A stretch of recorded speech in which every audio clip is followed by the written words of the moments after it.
Engine বিকল হয়ে সাগরে ভাসতে থাকা ফিশিং বোট সহ ৮ জেলে উদ্ধার। বাগেরহাট থেকে এইচ নান্টু রিপোর্টে বিস্তারিত।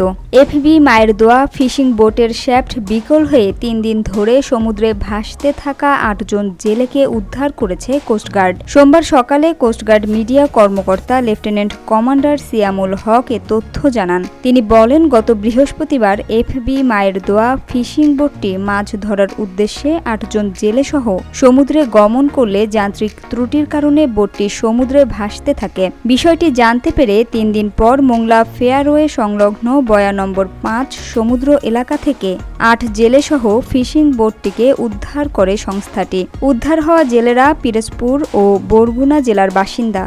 আমরা বৃহস্পতিবার সকালে সাগরের উদ্দেশ্যে রওনা দিয়েছি। আমরা যাইয়া বৃহস্পতিবার সাগরে ছিলাম। শুক্রবার সকালে আমাকে মেশিনের শেপ খুললে পড়ে গেছে। আমরা বাদাম দিয়ে কিনারায় চাপছি। আমরা টেলিটক সিমে নেটওয়ার্ক পাইছি পর আমরা কোস্টগার্ডের ফোন দিয়েছি, দেন হেরা উদ্ধার করলে হেরাই করতে পারবে। ফোন দিয়েছি পর হেরা দ্রুতভাবে জাহাজ একটা চালাইয়ে গেছে। ঘরের মধ্যে আমাকে উদ্ধার করিয়া কিনারায় আনছে। কিনারা আনিয়ে আমাকে খাবার টাবার দিয়েছে। এবার হারবারিয়ে লইছে টাইনি, হেরা পিছনে বাঁধতে হারবারিয়ে টাইনি লইছে, কিনারায় চাপাই দিয়েছে। আমরা কাজ বাজ করে আমরা চলে যাবো। Samia Sultana, GBC television.